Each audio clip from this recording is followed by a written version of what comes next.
अच्छा, आज का जो हमारा टॉपिक है वो क्या चीज़ है? बोन। ठीक है, बोन जिस तरह हमने कार्टिलेज में पढ़ा था वो भी it is a type of connective tissue. तो बोन भी क्या है, वो भी कनेक्टिव टिश्यू की एक टाइप है। बोन भी क्या है, हार्डेस्ट कनेक्टिव टिश्यू है। कार्टिलेज क्या होती है, नर्म होती है, सॉफ्ट होती है, और जो बोन है हार्डेस्ट कनेक्टिव टिश्यू है। बोन जो है हमें मूवमेंट के अंदर सपोर्ट हमारे बॉडी को प्रोवाइड कर रही है, प्रोटेक्ट कर रही है वेरियस ऑर्गन्स को, वेरियस बॉडी पार्ट्स को। और बोन जो है इसके अलावा इसके अंदर जो है ना, बोन मैरो की वजह से, ये जो बोन मैरो है यहाँ पे, इसकी वजह से ये ब्लड सेल प्रोड्यूस कर रही है। बोन मैरो के अंदर जो है ना ब्लड सेल बनते हैं, RBC, red blood cell, white blood cell, platelets. इसके अलावा बोन के अंदर मिनरल्स भी स्टोर होते हैं। ठीक है, तो but also produce a red blood cell, white blood cell and stored mineral. ठीक है, एक और चीज आपने, ये बड़ी इंपॉर्टेंट है, ये क्वेश्चन आता भी होता है कि जो babies are born with about 300 soft bone. जो बच्चा पैदा होता है उसके अंदर बोन्स की तादाद ज्यादा होती है, 300 बोन्स होती हैं। और some of these bones later fuse together.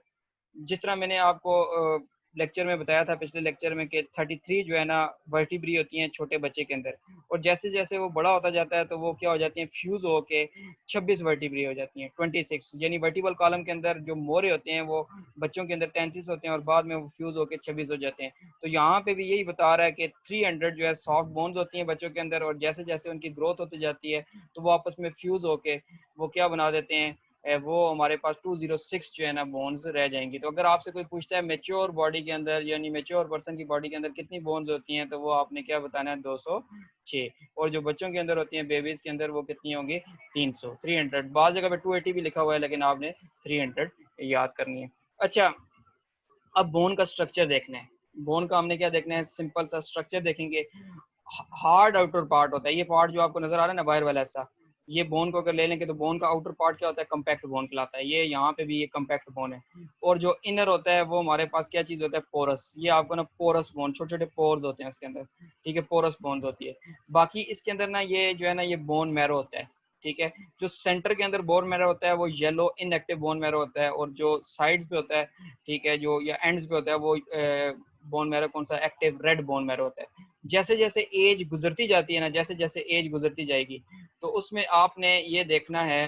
तो अब हम जो बात कर रहे हैं कि यहाँ पे हमारे पास क्या चीज़ है, बोन मैरो है, रेड बोन मैरो, और एंड्स पे जो है रेड बोन मैरो होता है, और सेंटर में क्या होता है, येलो। जैसे जैसे एज गुजरती जाएगी, येलो बोन मैरो का कंटेंट ज्यादा हो जाता है, और रेड बोन मैरो का कंटेंट क्या होता है, शुरू हो जाता है, कम। तो hard part of outer layer, इसको आउटर लेयर को क्या कहते हैं, कंपैक्ट बोन। जो एंटीरियर है उसको सॉफ्ट बोन या पोरस बोन होती है, जिसको स्पॉन्जी बोन कहा जाता है। और स्पॉन्जी बोन्स के अंदर जब हमने पिछला जो टॉपिक पढ़ा था उसमें हमने कहा था कार्टिलेज के अंदर जो है ना ब्लड वेसल्स इंटर नहीं होती। मेन जो ब्लड वेसल्स हैं, यानी आर्टरीज और जो वेन्स हैं, वो इंटर नहीं होती। लेकिन जो बोन्स हैं उनके अंदर भी आर्टरीज, वेन्स इंटर हो रही हैं। और इनके अंदर क्या होता है, बोन मैरो। ये जो बोन मैरो की बात की, बोन मैरो वो चीज है जिसके अंदर red blood cell, white blood cell और प्लेटलेट्स वगैरह, यानी ब्लड सेल्स बनते हैं। स्टेम सेल्स भी होते हैं यहाँ पे, जो कि हमारे पास आगे स्टेम सेल से ही आप कह सकते हैं red blood cell, white blood cell और प्लेटलेट्स बनते हैं। अब इसका हम स्ट्रक्चर, जिस तरह हमने कार्टिलेज का स्ट्रक्चर पढ़ा था ना, उसी तरह सेम इसका स्ट्रक्चर पढ़ना है हमने। कार्टिलेज का हमने स्ट्रक्चर पढ़ा था। फॉर एग्जांपल, आप ना इस तरह करके एक बोन का हिस्सा ले लें, यानी बोन का एक पार्ट ले लें। तो लाइक कार्टिलेज, यहाँ पे हमारे पास जिस तरह कार्टिलेज हमने बनाई थी, ठीक है, तो ये आपने हिस्सा एक बना लेते हैं। इसके अंदर ना बोन्स के सेल्स होते हैं, जिस तरह कार्टिलेज के अंदर सेल थे कॉन्ड्रोसाइट, अब बोन्स के भी सेल्स हैं। बोन्स के सेल्स डिफरेंट टाइप्स के होते हैं, लेकिन यहाँ पे मैं मेच्योर बोन बना रहा हूँ। मेच्योर बोन के जो सेल्स हैं, उन सेल्स को हम क्या कहते हैं, ऑस्टियोसाइट। ये लिखा हुआ है ऑस्टियोसाइट। यानी कार्टिलेज की तरह जो बोन्स के सेल हैं वो भी ऑस्टियोसाइट हैं, और वो भी एक फ्लूइड फिल्ड स्पेस के अंदर होते हैं, जिसे हम क्या कहते हैं, लेक्यूना। क्या कहते हैं, सेम वही चीज है, लेक्यूना। और लेक्यूना कहाँ पे है, मैट्रिक्स के अंदर। लेक्यूना कहाँ पे है, ये हमारे पास लेक्यूना बन गया। लेक्यूना के अंदर बोन्स के सेल्स हैं, क्योंकि बोन एक कनेक्टिव टिश्यू है। बोन क्या चीज है, एक कनेक्टिव टिश्यू है। कनेक्टिव टिश्यू आप सबको पता होना चाहिए वो किस चीज से बनी होती है, सेल से। यानी जो हमारे पास टिश्यू है वो किससे बना होता है, सेल से। और फिर हमने बात की कि जो यहाँ पे like cartilage, matrix of bone contain collagen. अब आपको पहले इन्होंने कोलाजन की बात की, ठीक है, ये हमारे पास मैट्रिक्स है। ठीक है, मैट्रिक्स के अंदर हमारे पास लेक्यूना है। लेक्यूना के अंदर हमारे पास क्या चीजें हैं, सेल्स हैं। किसके, बोन्स के सेल्स हैं। ये हमारे मैट्रिक्स में बना दिया येलो कलर का। इसके अंदर जो है रेड कलर का हम क्या बना देते हैं, collagen fibre. Collagen fibre cartilage में भी मौजूद थे, बोन्स के अंदर भी मौजूद हैं। लेकिन in addition to collagen fibre, collagen fibre के साथ साथ यहाँ पे हमारे पास मिनरल्स भी होते हैं जिसकी वजह से बोन स्ट्रांग होती हैं, कैल्शियम और फॉस्फेट वगैरह। पहले दोबारा इसको सुनना है, बड़े अच्छे तरीके से आपने समझना है। यानी ये हमने एक हिस्सा ले लिया बच्चों, इसमें आपने देखना है कि ये मैंने जो बनाया है ये बोन का एक पूरा टिश्यू जो है कनेक्टिव टिश्यू ले लिया। इसमें ये बोन के सेल्स हैं। बोन के सेल 3 टाइप्स के होते हैं, लेकिन यहाँ पे मैं एक जो है ना मैच्योर बोन सेल ऑस्टियोसाइट की बात की। ऑस्टियोसाइट किसके अंदर है? लेक्यूना के अंदर। लेक्यूना किस चीज के अंदर प्रेजेंट है? वो है मैट्रिक्स के अंदर। यानी लेक्यूना के हम बात कर रहे हैं किसके अंदर है? यहाँ पे we know that the cartilage contain single types of cell, on the other hand bone contain a different type of cell, the mature bone is known as osteocyte. और नीचे अगर हम जाते हैं तो आपको ये सारे का सारा क्लियर होना चाहिए। इन्होंने नीचे शायद दिया भी हो, अभी आपको बल्कि इन्होंने नहीं दिया हुआ। ठीक है, मैं आपको सिंपल इसको समझा देता हूँ दोबारा से कि क्या चीज़ है।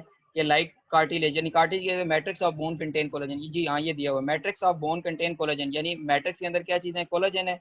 But it also contain a calcium and phosphate, यानी इस जो मैट्रिक्स है इसके अंदर कोलेजन के साथ कैल्शियम और फॉस्फेट भी हैं। और we know that cartilage contain a single type of cell, on the other hand जो बोन्स हैं उनके जो सेल्स हैं वो जो मैच्योर बोन सेल हैं उनको ऑस्टियोसाइट कहते हैं। अब मैं साथ में आपको दूसरे सेल जो बोन्स के वो भी बता देता हूँ। एक आपने लिखना है ऑस्टियोब्लास्ट। ठीक है, ये आप वैसे लिख लें, ये पेपर में आए या ना आए, लेकिन मैं आपको बता देता हूँ ऑस्टियोब्लास्ट। ठीक है, इसके बाद ऑस्टियोब्लास्ट क्या होता है? बोन फॉर्मिंग, यानी ये बोन जो फॉर्म्स होती हैं जब बोन बन रही होती हैं या अगर मतलब वो टूट जाती है हड्डी, और हड्डी टूटने के बाद दोबारा जो बोन के सेल बनते हैं वो बोन के जो सेल बना रहे होते हैं उनको क्या कहते हैं? ऑस्टियोब्लास्ट। ये कौन से हैं? ऑस्टियोब्लास्ट होते हैं बोन फॉर्मिंग, यानी बोन फॉर्मिंग सेल हैं। जो नई हड्डी बनती है उसमें ऑस्टियोब्लास्ट काम कर रहे हैं। नेक्स्ट जो सेल है हमारे पास वो कौन सा है? ऑस्टियोक्लास्ट। ऑस्टियोक्लास्ट, ये जो ऑस्टियोक्लास्ट है ये हमारे पास अगर इसको अगर कोई पूछता है तो ये बोन डिजॉल्विंग, बोन डिजॉल्विंग, ये भी मैं आपको बताता हूँ डिजॉल्विंग क्यों कहते हैं इसको। बोन डिजॉल्विंग या बोन रिपेयरिंग, डिजॉल्विंग, या फिर इसको साथ में हम क्या लिख सकते हैं कि ये रिपेयरिंग सेल है। अब आपको मैं ये सारा बताता हूँ क्यों इसको रिपेयरिंग या डिजॉल्विंग कहते हैं। ये देखें जी, अगर हमारे पास एक हड्डी है वो टूट जाती है, फॉर एग्जांपल यहाँ से ये ना ये टूट जाती है, यूं करके ये अलग हो जाए, टूट जाती है, और फिर क्या होता है ये जब साथ जुड़ती है यूं, तो ये जो जगह एक्स्ट्रा जगह है ना यहाँ पे ऑस्टियोक्लास्ट जो है ना इन सेल्स को क्या करते हैं? रिमूव करते हैं। ठीक है, रिपेयर करते हैं या डिसॉल्व करते हैं। इस जगह को जो है ना ये एक्स्ट्रा जो जगह होगी ना इसको ये क्या करेंगे? यहाँ से डिसॉल्व करेंगे। यानी एक हड्डी, ये एक हड्डी है, इसके ऊपर ये अगर ये यूं हड्डी इसके ऊपर सिरक के ऊपर आ जाए थोड़ी सी, तो ये जो हिस्सा है इसको क्या किया जाएगा? यहाँ से डिसॉल्व किया जाएगा। और जो नए सेल यहाँ पे यानी इस पूरी हड्डी को जो जोड़ेगा वो कौन से होंगे? ऑस्टियोब्लास्ट। कौन से होंगे? Osteoblast, bone farming. ठीक है, बोन फार्मिंग सेल्स होंगे। और ऑस्टियोक्लास्ट क्या है? बोन को डिसॉल्व करेगा जहाँ पे अगर टूट गई है, या रिपेयर करेगा। और जो ऑस्टियोसाइट्स हैं वो क्या चीज़ है? जो कि मेच्योर, यानी जो मेच्योर हड्डी है उसके अंदर जितने भी सेल्स होंगे वो हमारे पास क्या होंगे? ऑस्टियोसाइट्स। तो ये हमारे पास क्या था? एक बोन का स्ट्रक्चर हमने पढ़ा है आज। कंपैक्ट बोन हो गया, स्पॉन्जी बोन हो गया, बीच में रेड बोन मैरो, ठीक है, सेंटर में मैंने बताया येलो बोन मैरो। ठीक है, येलो बोन मैरो इनएक्टिव होता है, एजिंग के साथ येलो बोन मैरो का कंटेंट ज़्यादा होता है और रेड बोन मैरो का क्या होता है? कम होता है। इस बोन मैरो का काम क्या है? ब्लड सेल प्रोड्यूस करना इसके अंदर, क्योंकि स्टेम सेल मौजूद होते हैं। फिर इसके बाद जो है इसका हमने स्ट्रक्चर दिया लाइक कार्टिलेज। इसके अंदर भी क्या है? मैट्रिक्स है। मैट्रिक्स के अंदर क्या है? Collagen fibre. In addition to collagen fibre calcium और मिनरल्स वगैरह हैं। और साथ में हमने बात की इसके जो सेल्स हैं वो क्या हैं? उनको हम मेच्योर जो सेल्स होते हैं वो ऑस्टियोसाइट्स उनको कहते हैं। और सेल्स कहाँ पे मौजूद होते हैं? लेक्यूना के अंदर। सेम उसी तरह आपने बताना है। और जो ऑस्टियोब्लास्ट है वो बोन फार्मिंग सेल है, और ऑस्टियोक्लास्ट के हैं बोन डिसॉल्विंग या बोन रिपेयरिंग। और जो मेच्योर है उसके लिए हम क्या पढ़ते हैं? ऑस्टियोसाइट। ठीक है, ये तो हमारा जो चैप्टर था। यहाँ पे अगर आप नीचे देख लेते हैं ये डायग्राम, ठीक है, ये आपको सेम लेक्यूना के अंदर ये जो मैंने डायग्राम ये बनाई है वही वाली ये इसको करके दिखा रहा है। ठीक है, ये बोन का मैट्रिक्स है। ठीक है, ऑस्टियोसाइट कहाँ पे है? लेक्यूना के अंदर है। बाकी ये आपको इसके अंदर जो है ना ब्लड वेसल्स वगैरह एंटर होती हुई नजर आ रही हैं। तो ये हमारा जो है ना बोन के मुतालिक सारा